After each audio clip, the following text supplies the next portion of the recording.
ప్రియమైన దేవుని పిల్లలే, దేవుని యొక్క పరిశుద్ధ సన్నిధానంలో దేవుని పరిశుద్ధ సన్నిధానంలో మనందరూ కూడా నామెల్లరూ కూడా తెలుసుకోవాల్సిన విషయము, தெரிந்துகொள்ள வேண்டிய விஷயம், మనము వచ్చిన స్థలము, நாம் வந்திருக்கும் இடம் ఏ స్థలమైనది, எந்த இடமாக இருக்கிறது. ప్రియమైన దేవుడారా, பிரியமான தேவனுடைய பிள்ளைகளே, మనము நாம் ఉన్నవాడు இருக்கிறவர் అనే దేవుని దగ్గరకు వచ్చినాము. என்ற தேவனிடத்தில் வந்திருக்கிறோம். ఆయన పేరు, அவர் பெயர் ఉన్నవాడు, இருக்கிறவர், ఉన్నవాడు, இருக்கிறவர், ఉన్నవాని యొద్దకు இருக்கிறவரிடத்தில் మనం వచ్చినాము. நாம் வந்திருக்கிறோம். కాబట్టి ஆகையால் దేవుని యొక్క పరిశుద్ధ సన్నిధానంలో, தேவனுடைய பரிசுத்த சன்னிதானத்திலே మన జీవితంలో நம்முடைய வாழ்க்கையிலே అనేక శోధనలు, அநேக சோதனைகள், అనేక బాధలు, அநேக வேதனைகள், ఈ బాధలను இந்த வேதனைகளை నేను తీర్చలేను, நாம் தீர்க்க முடியாது. నేను ఈ బాధలోనే நாம் இந்த வேதனையிலேயே చచ్చిపోవాలి, மறைத்து போக வேண்டும், అదే నా బాధ அதுதான் என் தலையெழுத்து అనుకుంటూ ఉంటే என்று நினைத்து கொண்டால் అది చాలా చాలా పొరపాటు. அது ரொம்ப ரொம்ப தவறு.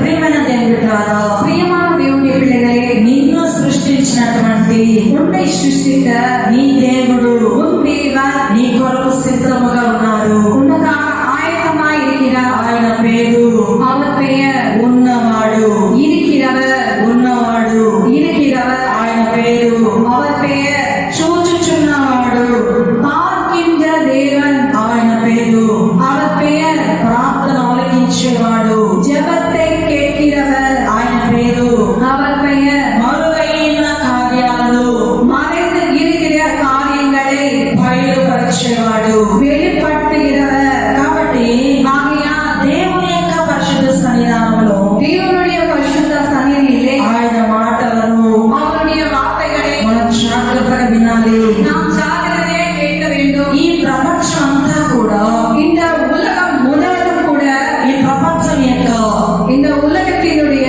ఏర్పాటు ఎలా కలిగింది, ஏற்பாடு எவ்வாறு நடந்தது, ఈ భూమి ఎలా కలిగింది, இந்த பூமி எவ்வாறு உண்டானது, ఆకాశం ఎలాగో కలిగింది, ஆகாயம் எவ்வாறு உண்டானது, ఈ సృష్టి ఎలా వచ్చిందో, இந்த சிருஷ்டி எவ்வாறு ஏற்பாடானதோ, ఈ భూమి இந்த பூமி ఇది ఎంత కాలం ఉండబోతుందో, இன்னும் எவ்வளவு காலம் இருக்கிற போகிறதோ, ఈ భూమి మీద ఉన్నటువంటి இந்த பூமி மேல் இருக்கிற జన సమూహము ஜன சமூகம் ఏమి కాబోతున్నారో என்ன ஆகப் போகிறார்கள் ఈ బైబిల్ తెలియజేస్తుంది. இந்த பைபிள் வெளிப்படுத்தும். ఈ బైబిల్లో இந்த பைபிளிலே సమస్త కార్యాలు దాగి ఉన్నాయి. எல்லா காரியங்களும் மறைந்திருக்கிறது. ఈ సృష్టి ఆరంభం ఉన్నది, இந்த சிருஷ்டியின் ஆரம்பம் இருக்கிறது, ఈ సృష్టి ముగింపు ఉన్నది, இந்த சிருஷ்டியின் முடிவும் இருக்கிறது. జరగబోయే కార్యము కూడా நடக்க போகிற காரியங்கள் கூட ఇందులో రాయబడి ఉన్నాయి. இதில் எழுதி இருக்கிறது. శ్రేష్టమైన ప్రవచనాలు ఉన్నాయి. விசேஷமான தீர்க்க தரிசனங்கள் இருக்கிறது. ఓదార్చబడుటకు ఆశీర్వాదకరమైన మాటలు ఉన్నాయి. நீ ஆசீர்வாதப்படுவதற்கு ஆசீர்வாதமான வார்த்தைகள் இருக்கிறது. నీవు ఆయన యొద్దకు நீ அவரிடத்தில் దేవుడు అని వస్తే, தேவன் என்று வந்தால் నా బిడ్డ అని ఆయన నీ యొద్దకు వస్తాడు. என் குமாரனே என்று அவர் உன்னிடத்தில் வருவார். అన్నయ్య அண்ணனா అని వస్తే என்று சொன்னால் అన్నయ్యగా నీ దగ్గరకు వస్తాడు. அண்ணனாக உன்னிடத்தில் வருவார். నాన్నగారు தகப்பனே అని వస్తే என்று வந்தால் తండ్రిగా నీ దగ్గరకు వస్తాడు. தகப்பனாக உன்னிடத்தில் வருவார். అమ్మా அம்மா అని వస్తే என்று வந்தால் నీకు అమ్మగా దగ్గరకు వస్తాడు. உனக்கு தாயாக உன்னிடத்தில் வருவார். నా స్నేహితుడా என் சிநேகிதனே అని నువ్వు పిలిస్తే என்று நீ அழைத்தால் స్నేహితుడిగా వస్తాడు. சிநேகிதனாக வருவார். నా ప్రియుడా என் பிரியமானவரே అని పిలిస్తే என்று அழைத்தால் ప్రియుడుగా காதலனாக ప్రియురాలి దగ్గరకు వస్తాడు. காதலிடம் வருவார். కాబట్టి ஆகையால் ఆయన ఏ విధముగా పిలవాలనుకుంటున్నావో அவனை நீ எவ்விதமாக அழைக்க நினைக்கிறாயோ నీవే డిసైడ్ చేసుకో. நீரே தீர்மானித்துக் கொள்ளுங்கள். దేవుని యొక్క సన్నిధానంలో தேவனுடைய சமூகத்திலே ఆయన அவர் నా దేవుడు என் தேவன் అని చెప్పుకోవడానికి என்று சொல்வதற்கு ఎవరో ఏదో చెప్తే నేను చెప్పట్లేదు.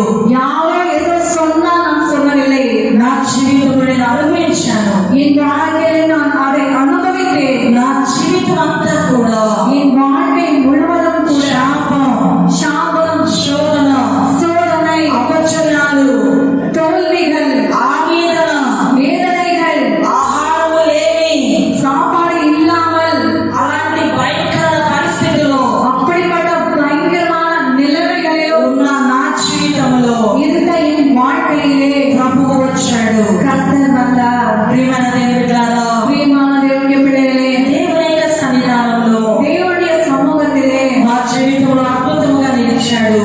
என் வாழ்க்கை அற்புதமாக ఆ நின்றார். దేవుని గురించి చెప్పడానికి என் தேவனை குறித்து சொல்வதற்கு ఎంతైనా எவ்வளவாகவோ సంతోషముగా சந்தோஷமாக ఆయన గురించి చెప్పడానికి அவரை குறித்து சொல்வதற்கு ఇష్టపడుతూ ఉన్నాము. விருப்பப்படுகிறோம். ప్రియమైన దేవుని బిడ్డలారా, பிரியமான தேவனுடைய பிள்ளைகளே, పరిశుద్ధ గ్రంథములో பரிசுத்த வேதாகமத்திலே మొదటి దినవృత్తాంత గ్రంథము 1 நாளாகமத்தின் புத்தகம் మొదటి దినవృత్తాంత గ్రంథము 1 நாளாகமத்தின் புத்தகம் 4వ అధ్యాయము 4வது அதிகாரம் 10వ వచనాన్ని మనం చదువుకుందాము. 10வது வசனத்தை நாம் படிக்கலாம். యాబేస్ ఇశ్రాయేలు దేవుని నోకి தேவரே என்னை ஆசீர்வதித்து என் எல்லையை பெரிதாக்கி உமது கரம் என்னோடு இருந்து தீங்கு என்னை திக்குப்படுத்தாதபடிக்கு அதற்கு என்னை விலக்கி காத்தருளும் என்று வேண்டிக் கொண்டார். அவன் வேண்டிக் கொண்டதை தேவன் அருளினார். ప్రియమైన దేవుని బిడ్డలారా, பிரியமான தேவனுடைய பிள்ளைகளே, తెలుగులో చదువుతున్నాను. తెలుగులో படிக்கிறேன். ఎఫెసు ఇశ్రాయేలు దేవుని గురించి మొరపెట్టి, నీవు నన్ను నిత్యము ఆశీర్వదించి నా సరిహద్దును విశాలపరిచి నీ చెయ్యి నాకు తోడుగా ఉండ దయచేసి నాకు కీడు రాకుండా దానిలో నుండి నన్ను తప్పించుము అని ప్రార్థింపగా దేవుడు అతడు మనవి చేసిన దానిని అతనికి దయచేశాను. ఇక్కడ మనం ఈ రోజు చెప్పవలసిన మాట ఏంటంటే, இங்கே நாம் இன்று கற்றுக்கொள்ளக்கூடிய வார்த்தை என்னவென்றால், దేవుడు தேவன் అతడు அவன் మనవి చేసిన దానిని வேண்டிக் கொண்டதை అతనికి దయచేశాను. அவனுக்கு அருளினார். అతడు అవన్ అనే స్థలంలో அந்த இடத்திலே నీ పేరు పెట్టుకో. உன்னுடைய பெயரை வைத்துக்கொள். దేవుడు தேவன் ఝాన్సీ చేసిన ஜான்சி செய்த మనవిని, வேண்டிக் கொண்டதை మనవి చేసిన దానిని வேண்டிக் கொண்டதை ఝాన్సీకి ஜான்சிக்கு దయచేశాను. அருளினார். ఇప్పుడు మీ పేరు పెట్టుకొని చెప్పండి. இப்பொழுது உங்கள் பெயரை வைத்துக் கொண்டு சொல்லுங்கள்.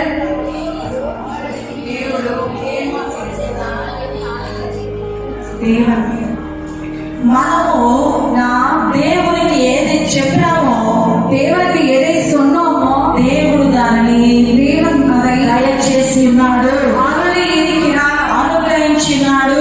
அனுகிரகம் செய்திருக்கிறார். కాబట్టి ஆகையால் ప్రియమైన దేవుని బిడ్డలారా, பிரியமான தேவனுடைய பிள்ளைகளே, దేవుని యొక్క ఉన్నతమైన నామములో தேவனுடைய உன்னதமான நாமத்திலே ఈ లోకములో இந்த உலகத்திலே అనేక సమస్యలు அநேக பிரச்சனைகள் మనం వెతుకుతూ వస్తూ ఉంటాయి. நம்மை தேடிக்கொண்டே வந்திருக்கும். అనేక విధాలుగా அநேக விதமாக మనము బాధపరుస్తూ ఉంటుంది. நம்மை வேதனைப்படுத்திக் கொண்டு అయితే ஆனால் నీవు நீ నిన్ను సృష్టించిన దేవుని உன்னை சிருஷ்டித்த தேவனை నీవు జ్ఞాపకం చేసుకున్నాడు. అట్లయితే நீ நினைவு கூர்ந்தால் ఆయన నీవు జ్ఞాపకం చేసుకొని దీవిస్తాడు. அவர் உன்னை நினைவு கூர்ந்து ஆசீர்வதிப்பார். కాబట్టి ஆகையால் దేవుని యొక్క ఉన్నతమైన నామములో தேவனுடைய உன்னதமான நாமத்தை దేవుడు మనతో మాట్లాడినట్లుగా தேவன் நம்மோடு பேசும் விதமாக ప్రార్థనాపూర్వకముగా మనం ఉందాము. ஜெபபூர்வமாக நாம் இருக்கலாம். ఒకసారి ஒரு முறை బిల్లీ గ్రహం గారి பில்லி கிரஹாம் ஐயாவின் ఆయన చర్చికి వెళ్తున్న రోజుల్లో அவர் சர்ச்சுக்கு சென்ற நாட்களிலே బిల్లీ గ్రహం గారు చర్చికి వెళ్తున్న ఆ సంఘ కాపరి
ఇక్కడే జాన్ వెస్లీ గారు ఉన్న స్థలం.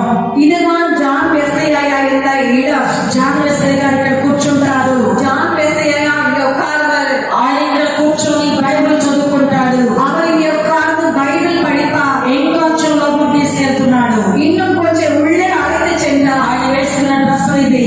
அவர் போட்டுக்கொண்ட உடைகள் இவை. ఆయన వేసుకున్నటువంటి ఆ యొక్క డ్రెస్ సమస్తం ఇక్కడ ఉన్నాయి. அவர் போட்டுக்கொண்ட உடைகள் எல்லாம் இங்கே இருக்கிறது. ఇంకొంచెం ముందుకు వెళ్ళారు. இன்னும் கொஞ்சம் முன்னேறினார்கள். అందరూ చూస్తూ ఉన్నారు. எல்லாரும் பார்த்து கொண்டு జాన్ వెస్లీ అంటే సాధారణ వ్యక్తి కాదు. ஜான் வெஸ்லி என்றால் சாதாரணமான மனிதன் அல்ல. ప్రపంచాన్ని உலகத்தை ఎంతో ఎక్కువగా పరిచయం చేసినటువంటి எவ்வளவு அதிகமாக ஊழியம் செய்த గొప్ప దైవ సేవకుడు ఆయన. பெரிய தேவ ஊழியர். ఆ సేవకుడు అలా అవడానికి కారణము அது அந்த ஊழியர் அவர் ஆனதுக்கு காரணம் వాళ్ళ అమ్మ. அவர்கள் தாய். వాళ్ళ అమ్మ పేరు ఏంటో తెలుసా? அவர்கள் தாயின் பேர் என்ன தெரியுமா? Susan Wesley. Susan Wesley. Susan Wesley అని ఆమె சூசன் வெஸ்லி என்ற அந்த 90 మంది కొడుకులు ఆమెకి. 19 பிள்ளைகள் அவர்களுக்கு. ఎంతమంది? எத்தனை பேர்? 19 మంది కొడుకులు. 19 மகன்கள். కుమార 19 మంది కొడుకులలో 19 குமாரர்களிலே 9 మంది చనిపోయారు. 9 பேர் மறைத்து போனார்கள். 10 మంది ఉన్నారు. 10 பேர் இருந்தார்கள். ఈ 10 మంది இந்த 10 பேர் దేవుని సన్నిధానంలో தேவ சமூகத்திலே 16 నియమాలు పెట్టింది ఆ ఇంటికి. அந்த 16 நியமங்களை அந்த வீட்டுக்கு வைத்தார்கள். ఆ ఇంటిలో రాసి పెట్టింది.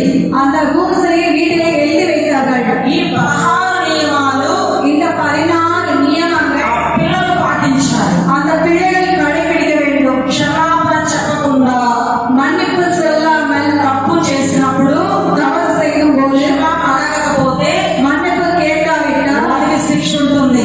அவர்களுக்கு சிக்ஷை இருக்கும். తల్లి నియమం.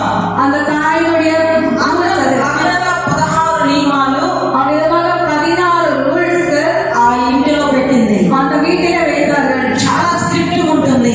ரொம்ப ஸ்ட்ரிக்டாக இருப்பாங்க. చాలా ప్రార్థన పరులు. ரொம்ப ஜெபம் பண்ணுகிறவர். ఇద్దరు పిల్లలు కలిగితే இந்த 2 பேர் இருந்தாலே ప్రార్థన చేసుకోవడానికి టైం సరిపోవట్లేదు. ஜெபிப்பதற்கு டைம் இருக்காது. అయితే ஆனா ఈమె இவள் ఈ సూసన్ వెస్లీ గారు இந்த சூசன் வெஸ்லி அம்மா రోజుకి ఒక కొడుకుతో మాట్లాడుతుందట. ஒவ்வொரு நாளும் ஒவ்வொரு மகனோட பேசுவாராம். గంట సేపు మాట్లాడుద్ది.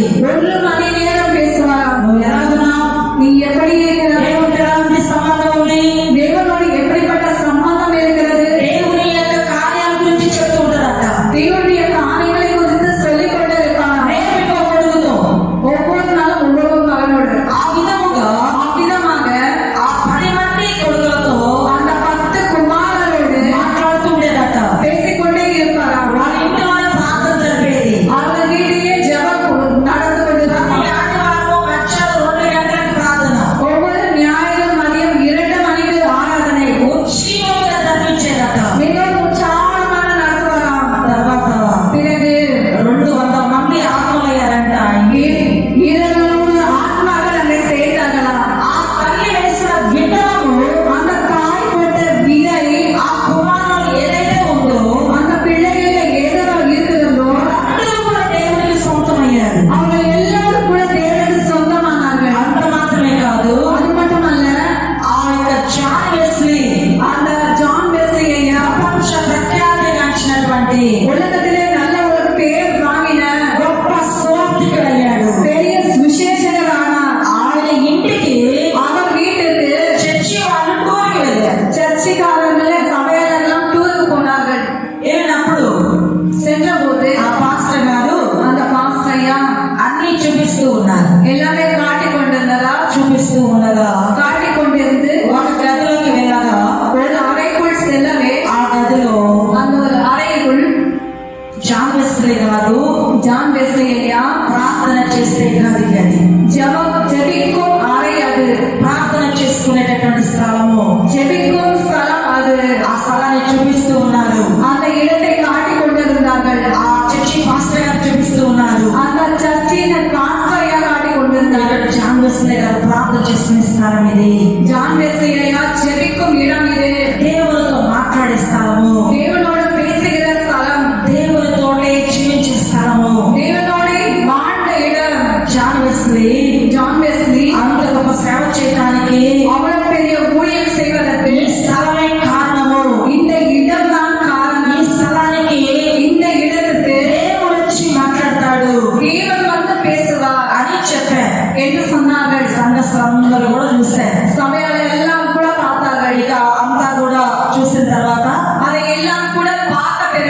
అందరు బస్ ఎక్కారు. எல்லோரும் பஸ் ஏறினார்கள். బస్ ఎక్కి ఎక్కేస్తున్నారు.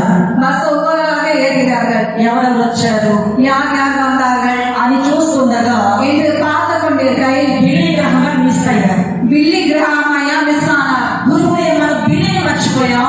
அடடா, அந்த பில்லியை மறந்து போனோம். ఎక్కడికి వెళ్ళాడు? எங்கே சென்றான் எங்கே சென்றான்? ఎవరు చూసారా? யாராவது பார்த்தீங்களா? నాకు తెలియదు. எனக்கு தெரியாது. నువ్వు చూసావా? நீ பார்த்தியா? నేను చూడలేదు. நான் பார்க்கவில்லை. అయ్యో బిల్లి ఏమయ్యాడు? ஐயோ, பில்லி என்ன ஆனான்? బిల్లి గ్రహం ఎక్కడికి వెళ్ళాడు? பில்லி கிரஹாம் எங்கே சென்றார்? చాలా చిన్నవాడు. ரொம்ப சின்னவன். మిస్ అయిపోయాడు. மிஸ் ஆகிவிட்டானே. இப்போது எப்படி? టెన్షన్ పాస్టర్ గారికి. ஆசிரியர் ஒரே டென்ஷன். ఆ సంఘానికి అందరికీ టెన్షన్. அந்த சபையில் எல்லாருக்கும் டென்ஷன். వాళ్ళందరూ వెనక్కి వెళ్ళారు. மீண்டும் எல்லாரும் பின்னாலே போனார்கள். వెతుకుతూ ఉన్నారు. தேடிக் கொண்டே இருந்தார்கள். అబ్బాయి కనిపించలేదు. அந்த பிள்ளை காணவில்லை. ఎక్కడికి వెళ్ళాడో అర్థం కాలేదు. எங்கே போனால் தெரியவில்லை. వెతికి தேடி தேடி ఆ చూసొచ్చిన ఇంటికి వెళ్ళాడు. அந்த பார்த்து வந்த அந்த வீட்டுக்கு போனார்கள். డాడీ టెస్ట్ చేశాడు. ஒவ்வொரு ஆணையும் சோதித்து பார்த்தார்கள். బిల్లి ఎందుకు పిలుస్తూ వెళ్ళాడు. பில்லி பில்லி என்று கூப்பிட்டே சென்றார்கள். బిల్లి కనిపించలేదు. பில்லி காணவில்லை. అప్పుడు అలా ఇంకా లోపలికి వెళ్ళగా அப்போது அவ்வாறு உள்ளே செல்ல ప్రార్థన స్థలం ఉన్నది. ஜெப இடம், జాన్ వెస్లీ గారు ప్రార్థన చేసే స్థలం ఉన్నది. ஜான் வெஸ்லியா ஜெபித்த இடம் இருந்தது. జాన్ వెస్లీ గారు ஜான் வெஸ்லியா ஜெபம் ఒకే స్థలంలో చేసి ஒரே இடத்துல செய்து రోజు ప్రార్థించి தினமும் ஜெபித்து ஜெபித்து ஜெபித்து జీవముగల దేవునితో మాట్లాడి ஜீவனுள்ள தேவனோடு பேசி సజీవమైన దేవునితో మాట్లాడి ஜீவனுள்ள தேவனோடு பேசி ఉన్న స్థలము இருந்த இடம் ఆయన మోకరించిన స్థలము அவர் முழங்கால் படியிட்ட இடம். ఆ యొక్క స్థలము அந்த இடம் మోకాల గుర్తు ఉన్న స్థలము. முழங்கால் தடம் இருந்த இடம். ఆ స్థలంలో அந்த இடத்திலே బిల్లి గ్రహం గారు பில்லி கிரஹாமையா ఆయన ఎక్కడైతే మోకాలు పెట్టాడో அவர் எங்கே முழங்காலை வைத்தாரோ ఆ మోకాలలో మోకాలు పెట్టి அந்த முழங்காலிலே முழங்கால் வைத்து ఆ కాల దగ్గర ఏ మచ్చ అయితే ఉందో அந்த காலிலே எந்த தடம் இருந்ததோ అదంతా కూడా అక్కడ ఏర్పాటు చేసుకొని அதெல்லாம் கூட அங்கே ஏற்பாடு செய்து கொண்டு నీటితో ప్రార్థన చేస్తున్నాడు. கண்ணீரோடு ஜெபித்துக் கொண்டிருந்தார். என் சபையிலே அழைத்து வந்தது இங்கே. ஐயா, நான் உங்களோடு பேசுறேன். ஜான் வெஸ்லி போய் நான் உங்களோடு பேசுறேன். நீர் எனக்கு வேண்டும். நீர் எனக்கு வேண்டும். కన్నీటితో ప్రార్థన చేస్తున్నాడు. கண்ணீரோடு ஜெபித்துக் கொண்டிருந்தார். 49 మందికి రావడం భారం 49 பேருக்கு அந்த பாரம் வரவில்லை. బిల్లి గ్రహం గారికి వచ్చింది. பில்லி கிரஹாமாயர் மட்டும் வந்தது. పాస్టర్ గారు ఆశ్చర్యపోయాడు. பாஸ்டையா ஆச்சரியப்பட்டு விட்டார். ఎంత ఏడ్చి ప్రార్థిస్తున్నాడు తను. எப்படி அழுது புலம்பிக் கொண்டிருக்கிறார் அந்த மகன். భారం ఇచ్చిన దేవుడు இவ்வளவு பாரம் கொடுத்த தேவன் అంత భారముతో నింపబడ్డాడు కాబట్టి அந்த பாரத்தோடு நிரப்பப்பட்டால் ஆகியால் బిల్లి గ్రహం గారిని பில்லி கிரஹாமாயாவே నీ జయానికి కారణం ఏంటి? உன்னுடைய வெற்றிக்கு காரணம் என்ன? ఒక 2-3 మాటలు చెప్పండి ஒரு 2-3 வார்த்தைகள் சொல்லுங்கள் అన్నప్పుడు என்று నా கேட்டபோது విషయానికి కారణము என்னுடைய வெற்றியின் ரகசியம் నెంబర్ 1 நம்பர் 1 ప్రార్థన. ஜெபம். నెంబర్ 2 நம்பர் 2 ప్రార్థన. ஜெபம். నెంబర్ 3 நம்பர் 3 ప్రార్థన. ஜெபம். ప్రార్థన జీవనానికి విజయమైంది வெற்றி ஜெபம் தான் என் வாழ்க்கையின் வெற்றியா இருக்கிறது అని చెప్పే గొప్ప స్థితికి ఇచ్చాడు. என்று சொல்கிற பெரிய நிலைமைக்கு வந்தார். కోట్లమైన ప్రసవను దేవుడు ఎందుకు నడిపించాడు? వెలుగు ఆయన. கோடி ஜனங்களை தேவனில் அழைக்கின்ற ஒளியாக ఈ రోజు ఏ సందర్భం నీకు ఏర్పాటై ఉన్నది. இந்த நாளில் அதே வாய்ப்பு உனக்கும் ఈ கொடுக்கப்பட்டது. స్థలం ప్రార్థన చేసుకునే స్థలం. இந்த ஸ்தலம் ஜெபிக்கிற இடம். దేవుని సన్నిధి దర్శనం పొందిన స్థలం. தேவனுடைய சதவின் தரிசனத்தை பெற்ற இடம் இது. ఇక్కడ இங்கே నీవు అడగవలసింది ఏంటంటే நீ கேட்க வேண்டியது என்னவென்றால் నేను ఏమి ప్రభువా? நான் என்ன கர்த்தாவே? నా జీవితం ఏంటి? என்னுடைய வாழ்க்கை என்ன? అని దేవుని సన్నిధానంలో இந்த தேவ சமூகத்திலே ప్రార్థన చేసుకోవాలి. ஜெபிக்க வேண்டும். నీ వెంట ఒక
துக்காన్ని కలుగుచేవాడు. துக்கத்தை உண்டாக்குகிறவன். పేరు பெயர் పెట్టేటప్పుడు வைக்கும்போது తల్లిదండ్రులు தாய் தகப்பன் ఎంతో ఆలోచిస్తారు. எவ்வளவு ஆலோசனை செய்வார்கள். ఒక బిడ్డ పుట్టినప్పుడు ஒரு பிள்ளை கிடைக்கும்போது భార్య భర్తలు அந்த கணவன் மனைவி ఈ విధంగా అనుకుంటారు. இவ்விதமாய் நினைப்பார்கள். భార్య అంటుంది, மனைவி சொல்வாள், 9 నెలలు 9 மாதங்கள் నేను మోసాను కాబట్టి நான் இவனை சுமந்ததினால் నేను చెప్పిన పేరే நான் சொன்ன பெயர் தான் అబ్బాయికి పెడదామండి. பிள்ளைக்கு வைக்கலாமங்க.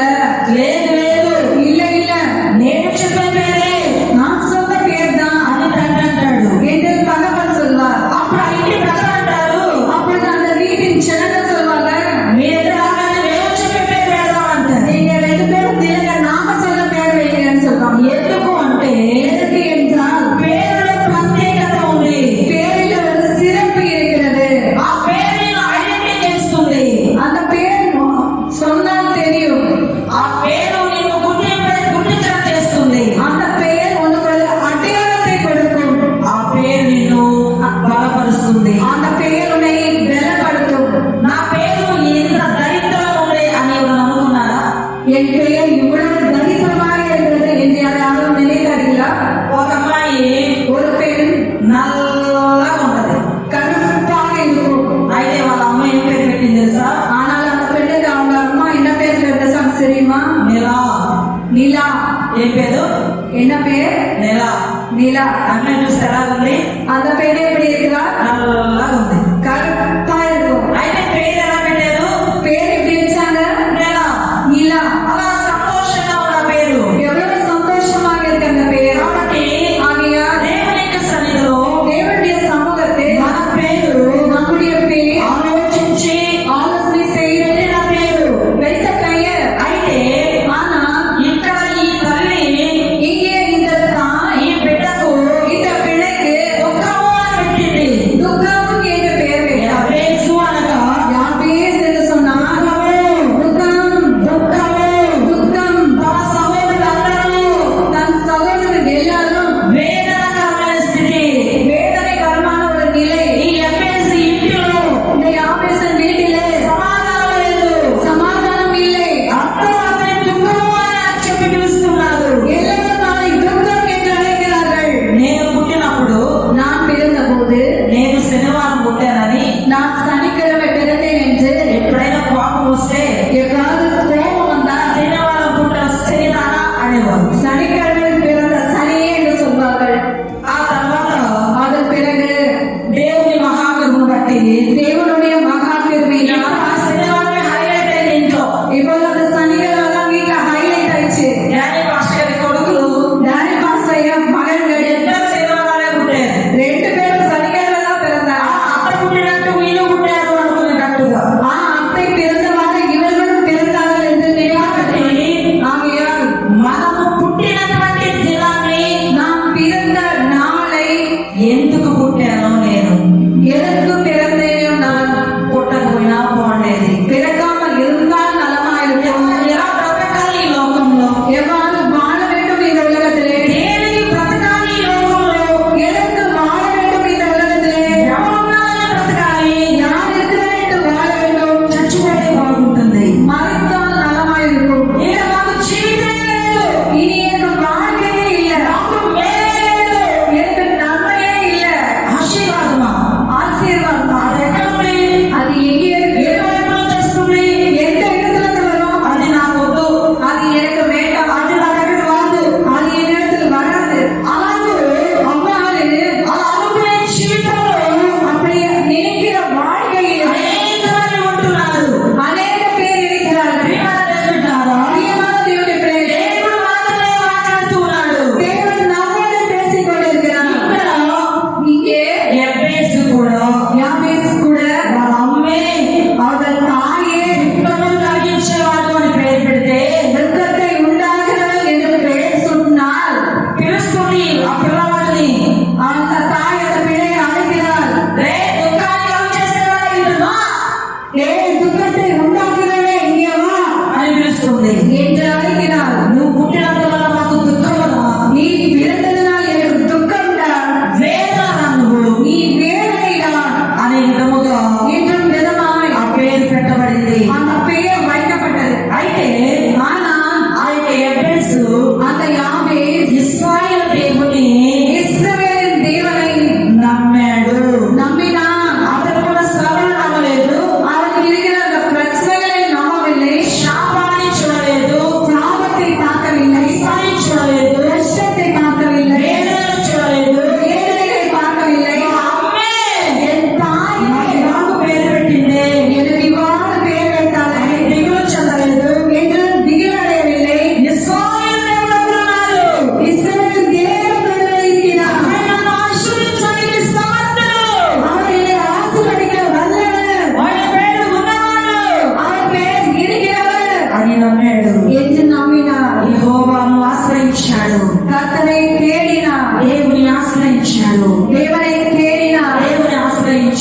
தேவனை தேடி 4 మాటలు చెప్పాడు. 4 வார்த்தைகள் சொன்னார். ఎక్కువ మాటలు చెప్పాల. அதிகமான வார்த்தைகள் சொன்னார். 4 మాటలు చెప్పాడు. 4 வார்த்தைகள் சொன்னார். ప్రియమైన దేవుని బిడ్డలారా, பிரியமான தேவனுடைய பிள்ளைகளே, మనం దేవునితో మాట్లాడేటప్పుడు நாம் தேவனோடு பேசும்போது ముందుగా సిద్ధపడి రండి అని చెప్పండి. முன்பாக ஆயத்தப்பட்டு வாங்கன்னு சொன்னேன். ముందుగా రాసుకోండి முன்பாக எழுதிக் கொள்ளுங்கள் అని చెప్పాను. என்று சொன்னேன். దేవుని దగ్గరికి వెళ్ళడానికి ముందుగా தேவனிடத்தில் செல்வதற்கு முன்பாக ఆయన ఈ మాట అడిగితే కరెక్టా లేదా ఆలోచించాలి. அவரை இந்த வார்த்தை கேட்டால் கரெக்டா தப்பா என்று ஆலோசிக்க வேண்டும். ఫర్ ఎగ్జాంపుల్, பக்கின்டி వాడు பக்கத்து வீட்டில் இருக்கிறவன் నమ్ముకొని வீட்டை விற்று వాడు నాకు అమ్మును గాక. పక్కింటి వాడు ఇల్లు అమ్ముకొని నాకు అమ్మును గాక, பக்கத்து வீட்டில் விற்கிறவன் எனக்கு விற்க வேண்டும், నాకు అమ్మును గాక. எனக்கு விற்க வேண்டும். వినపం விண்ணப்பம் సరియా కరెక్ట్ రాగా இது கரெக்டா தவறா? దేవుని దగ్గర తీస్తాడా? தேவனிடத்தில் இது சொல்லலாமா? పక్కన ఉద్యోగం పోయి నాకు వచ్చును గాక. பக்கத்தில் இருக்கிறவன் வேலை போல் அது எனக்கு வர வேண்டும். పక్కింటోడు కాలు ఇరుగును గాక. பக்கத்து வீட்டில் இருக்கிறவரின் கால் உடைய வேண்டும். ఈయన వింటాడా దేవుడు? இதெல்லாம் தேவன் கேட்பாரா? కాబట్టి ஆகையால் దేవుని దగ్గరికి వెళ్ళి தேவனிடத்தில் சென்று మనం కరెక్ట్ అడగాలి. நாம் கரெக்டாக கேட்க வேண்டும். నీకు ఇష్టం వచ్చినట్టు உனக்கு வந்த விதமாக నీకు చెత్తంతా తీసుకెళ్ళి అడిగితే குப்பையெல்லாம் எடுத்துக்கொண்டு போய் கேட்டால் దేవుడు ఎలా సహాయం చేస్తాడు? தேவன் எப்படி உதவி செய்வார்? చేయడు కదా. செய்ய மாட்டார் அல்லவா? கர்த்தாவே, నేను நான் ఈ ప్రార్థనతో ప్రార్థన అయిపోయిన వెంటనే இந்த பிரார்த்தனை ஜெபத்திலே அந்த ஜெபம் முடிந்த பிறகு నాకు తెలిసిన ఒక సహోదరిని చేస్తున్నాను. நான் தெரிந்த ஒரு சகோதரி வீட்டுக்கு செல்கிறேன். నాకు 50,000 అప్పియాలి எனக்கு 50,000 கடன் கொடுக்க வேண்டும். అని ప్రార్థన చేసి వింటాడా? அப்படி ஜெபித்தால் கேட்பாரா? చెత్త ప్రార్థనని చేసి குப்பை ஜெபமெல்லாம் செய்து దేవుడు నా ప్రార్థన ఆలకించాడు ఎలా? தேவன் அந்த என் ஜெபத்தை கேட்கவில்லை என்றால் ఇక్కడ ఈ అప్డేట్ చేసిన ప్రార్థన ఆలకించాడు. இங்கே யாவே செய்த ஜெபத்தை தேவன் கேட்டார். కనుక దేవుని సన్నిధికి వెళ్ళేటప్పుడు ஆகையால் தேவ சமூகத்துக்கு செல்லும் போது మనము ఆలోచించాలి. நாம் ஆலோசிக்க வேண்டும். ఎలా అంటే అలా మాట్లాడకూడదు. எப்படி என்றால் அப்படி பேசக்கூடாது. ఎందుకు ఏమో எதுக்கு கொடுக்கணும்? எதுக்கு கொடுக்கணும்? నేను విడద కదా. நான் உங்க குமாரன் அல்லவா? నా తండ్రి நீ என் தகப்பன் அல்லவா? குடு குடு குடு குடு குடு. ఇలా ఇయ్యడు. எப்படி கேட்டா கொடுக்க மாட்டாரு. దేవుని సన్నిధానంలో தேவ சமூகத்திலே ప్రియమైన వాళ్ళలో பிரியமானவர்களே, ఆయన అడిగినవన్నీ దేవుడు అనుగ్రహించాడు. அவர் கேட்டதெல்லாம் தேவன் அருளினார். ఈ రోజు నీవు నేర్చుకొని இந்த நாள் நீ கற்றுக்கொண்டு కరెక్ట్ అడగాలి. நீ சரியாக கேட்க வேண்டும். మరి వర్షుల గ్రంథంలో பரிசுத்த வேதாகமத்திலே యోబు గ్రంథం చూడండి. யோபுவின் புத்தகத்தை பார்க்கலாம். యోబు గ్రంథము 12వ అధ్యాయము 3వ వచనం.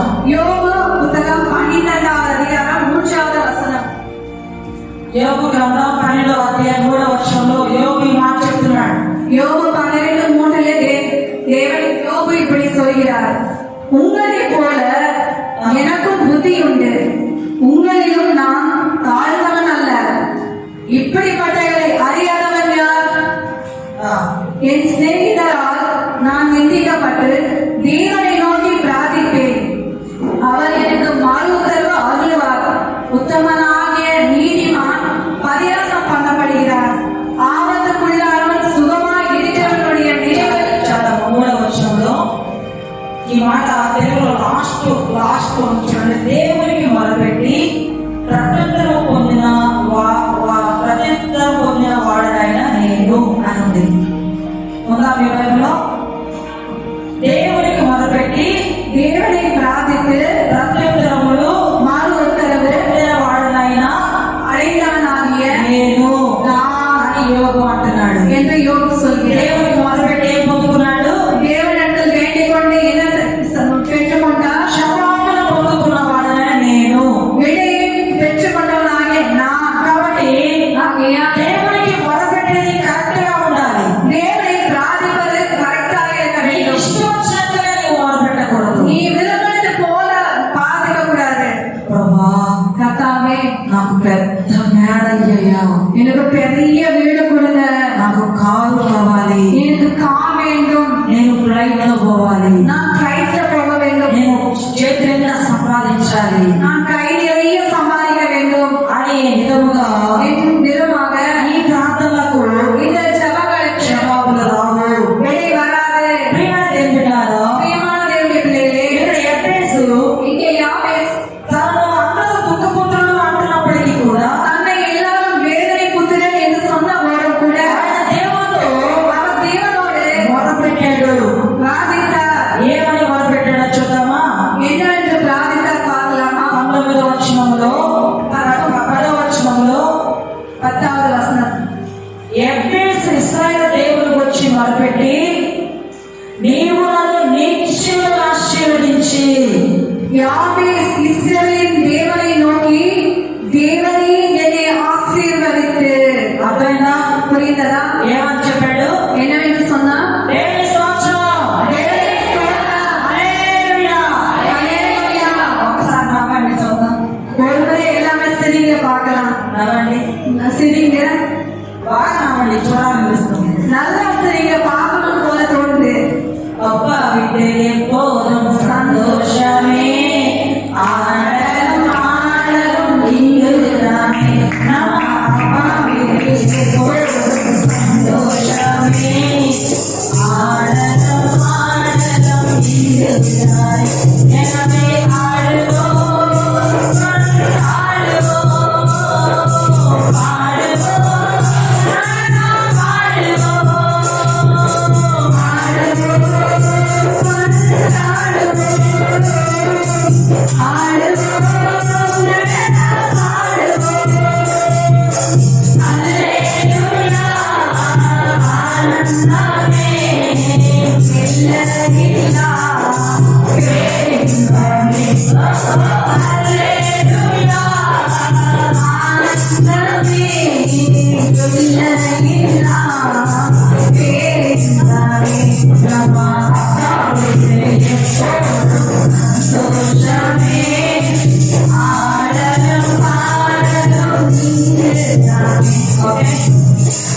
ఆయన ఏమని ప్రార్థించాడు అంటే, அவர் என்னவென்று ஜெபித்தார் என்றால் 6 విషయాలు చెప్పాడు. 4 விஷயங்கள் சொன்னார். అందులో அதிலே నన్ను నిత్యముగా ఆశీర్వదించి, என்னை நிச்சயமாக ஆசீர்வதித்து.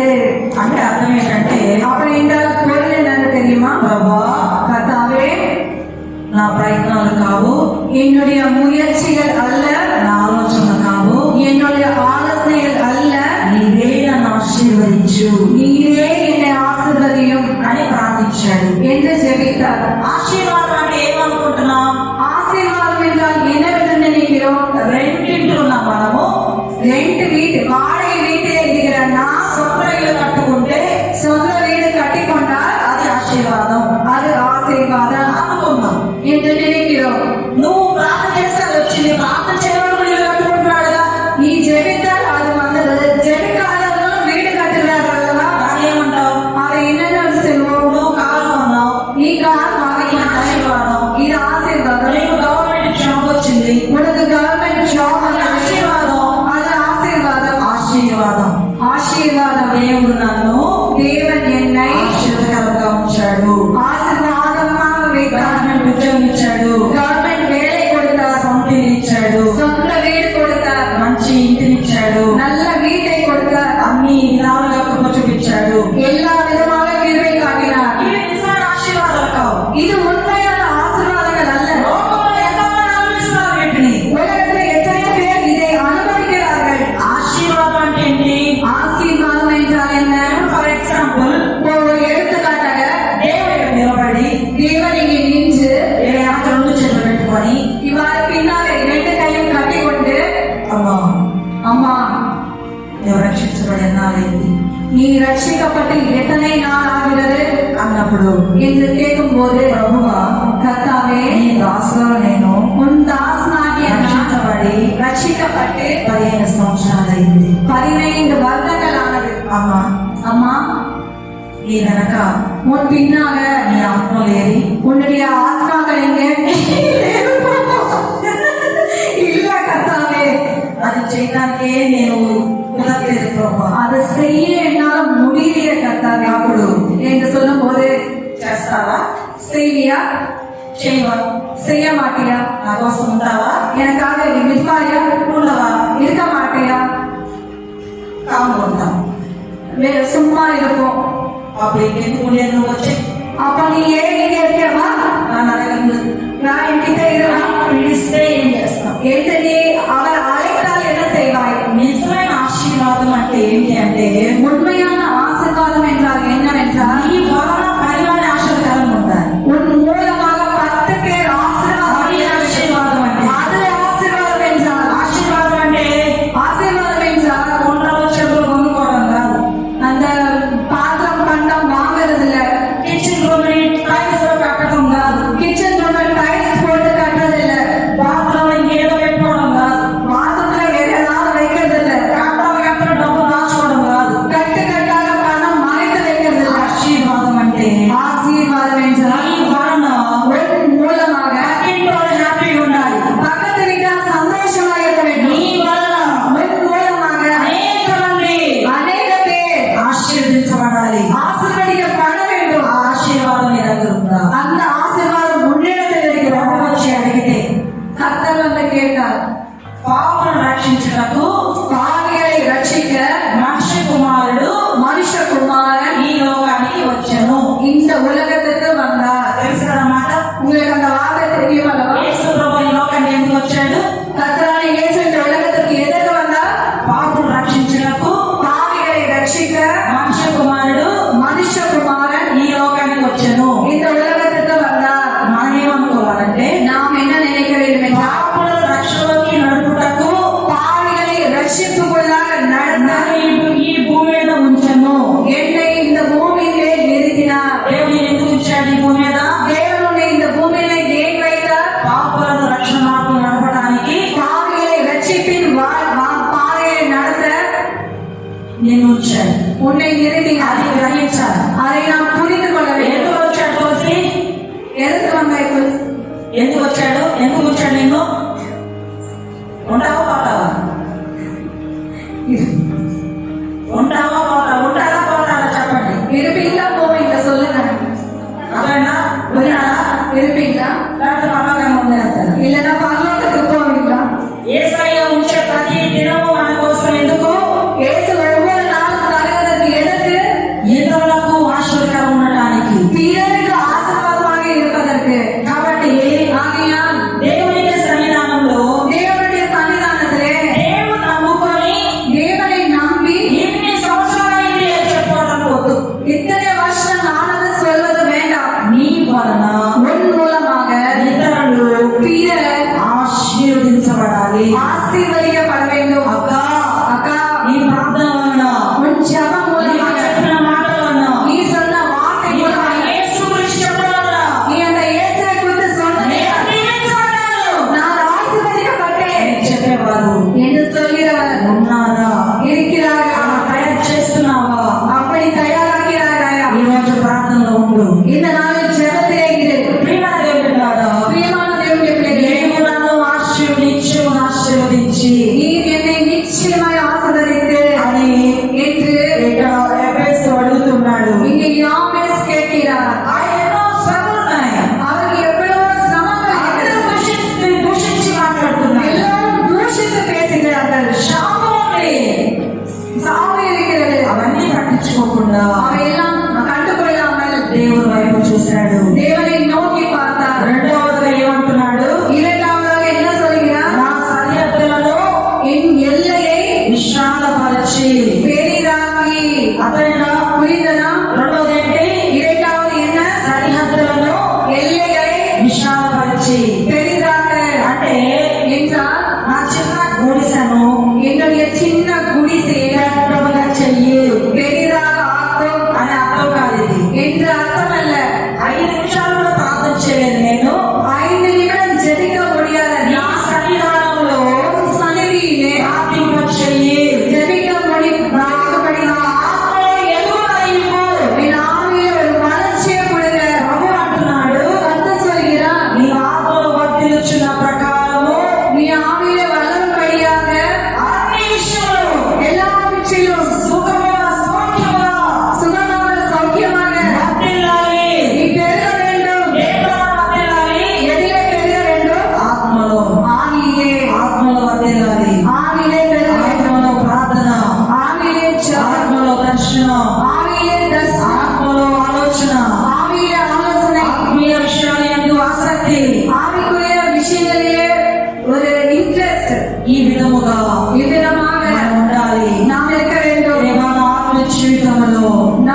తోడుగా ఉంచు. எனக்கு துணையாக இறையும். பிரியமான தேவனுடைய దేవుని చేతిలో தேவனுடைய கரத்திலே సకల ఆశీర్వాదాలు நம்முடைய சபையின் ஆசீர்வாதம் ఆయన చేతిలో ఉన్నాయి. அவருடைய கரத்தில் இருக்கிறது. దేవుని చేతిలోని దూరం అయిపోతే தேவனுடைய கரத்திலிருந்து விலகி போனால் మనం కీడులో పడిపోతాం. நாம் தீங்கிலே விழுவோம். సౌలు சவுல் దేవుని నుండి దూరం అయిపోయాడు. தேவனிடத்திலிருந்து தூரமாக போய்விட்டார். ఆత్మహత్య చేసుకొని தற்கொலை செய்து கொண்டு తన శరీరమే నాశనం అయిపోయింది. தன்னுடைய சரீரமே நாசமாக போனது. ఏవైతే దేవునికి దూరం అయిపోతారో, எந்த நபர் தேவனுக்கு தூரமாக போனாரோ, దేవుని చేతులకు దూరం అయిపోతారో, தேவனுடைய கரத்திலிருந்து தூரமாக ఆ போனார், వ్యక్తిని కీడు తప్పకుండా ఉంటుంది.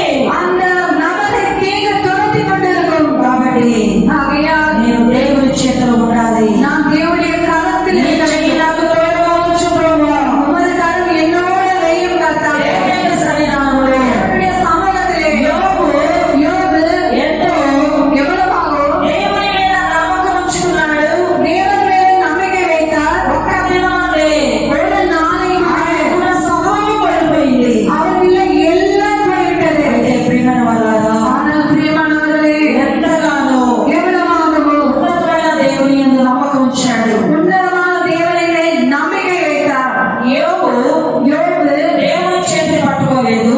தேவனுடைய கரத்தை பிடித்துக் கொள்ளவில்லை. జీవనాన్ని దేవునికి అప్పగించాడు. தன்னுடைய வாழ்க்கையை தேவனுக்கு அர்ப்பணித்தார். అందుకే அதற்குதான் యోబు దీవించబడ్డాడు. யோபு ஆசீர்வதிக்கப்பட்டார். నాలుగవదిగా நான்காவதாக దేవుని యొక్క పరిశుద్ధ సన్నిధానంలో தேவனுடைய பரிசுத்த சந்நிதியிலே ఏం అడుగుతున్నాడంటే, என்ன கேட்கிறார் என்றால், నాకు కీడు రాకుండా దాని నుండి నన్ను తప్పించుము.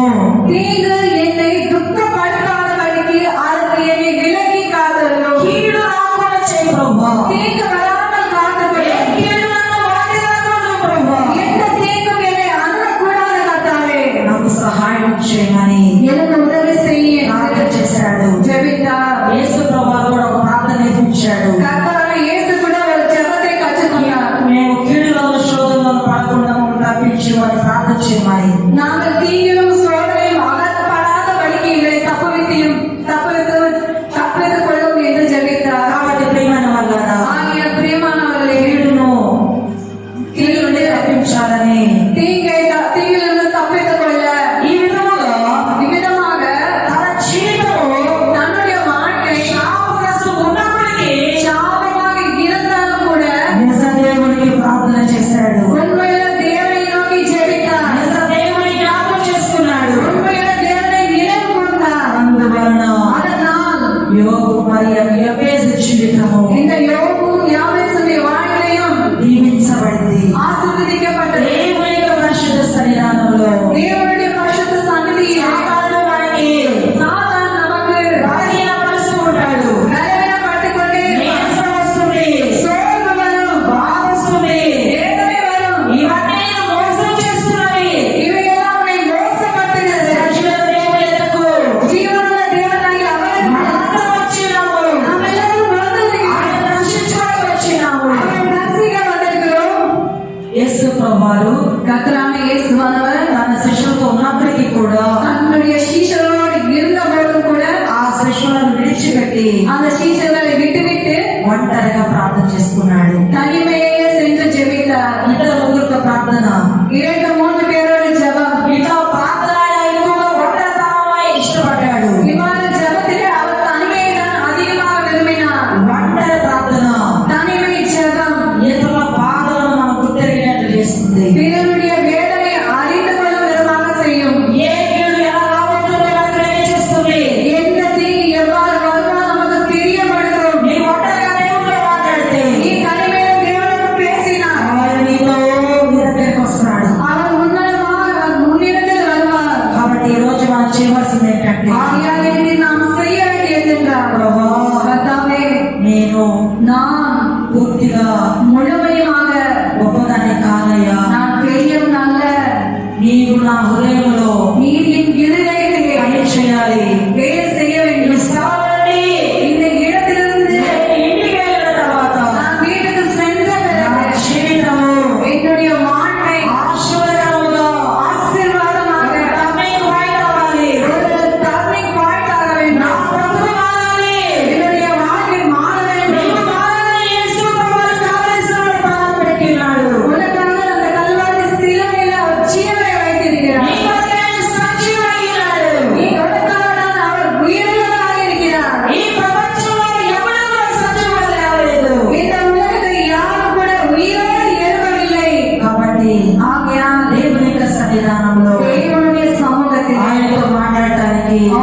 பேசுவதற்கு ఆయనతో మనం కలిసి ఉండటానికి அவரோடு நாம் கலந்து இருப்பதற்கு మనం సిద్ధపడాలి. நாம் ஆயத்தப்பட வேண்டும். మన ఉద్దేశముగా நாம் ఆయనతో మాట్లాడాలి.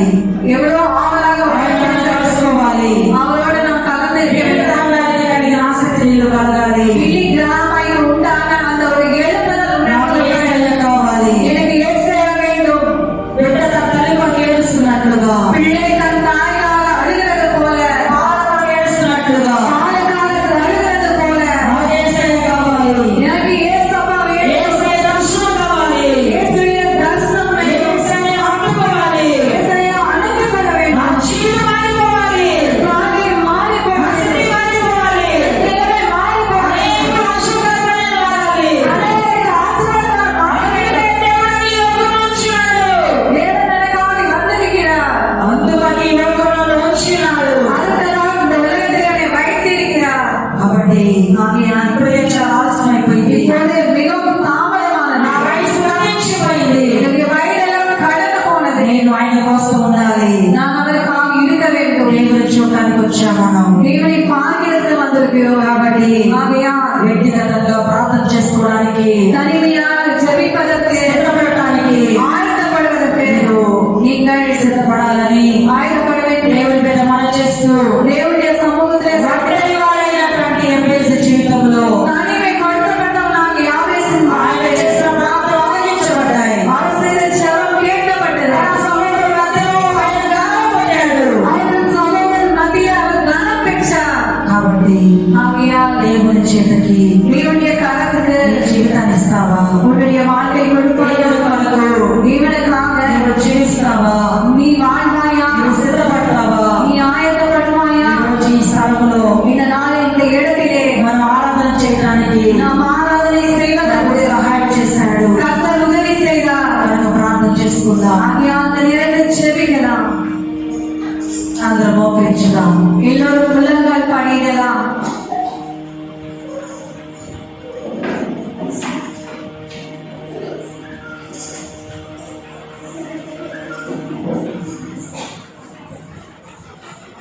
పరిశుద్ధమైన తండ్రి, பரிசுத்தமான தகப்பனே, నీ పరిశుద్ధమైన నామములో உம்முடைய பரிசுத்தமான நாமத்திலே ప్రార్థిస్తూ ఉన్నాను. ஜெபிக்கிறேன். మీరు జ్ఞాపకం చేసుకొని நீர் என்னை நினைவு கூர்ந்து ప్రార్థన ఉద్యమములు ஜெப எழுப்புதலை ఈ యొక్క శ్రేష్టమైన సమయంలోనికి இந்த விசேஷமான சமயத்துக்குள்ளாக మేము వస్తూ ఉన్నాము. நாங்கள் வருகிறோம். దయ ఉంచి தயவு செய்து ఈ దర్శన తోటలో இந்த தரிசன தோட்டத்தை నీవు దర్శించినట్లుగా, உம்மை தரிசிக்கும் నీతో விதமாக, మాట్లాడినట్లుగా உம்மை உம்மோடு பேசும் నాకు விதமாக సహాయం ఇచ్చేయండి. நீங்கள் உதவி செய்யும். నా సంగతి నీతో చెప్పుకొని என் சந்ததியெல்லாம் உங்களோடு சொல்லிக்கொண்டு మీరు దర్శించినట్లు உம்மை தரிசிக்கும் விதமாக నాకు సహాయం చేయమని எனக்கு உதவி செய்யும்படியாக యేసు నామములో இயேசுவின் நாமத்திலே ప్రార్థిస్తున్నాము తండ్రి.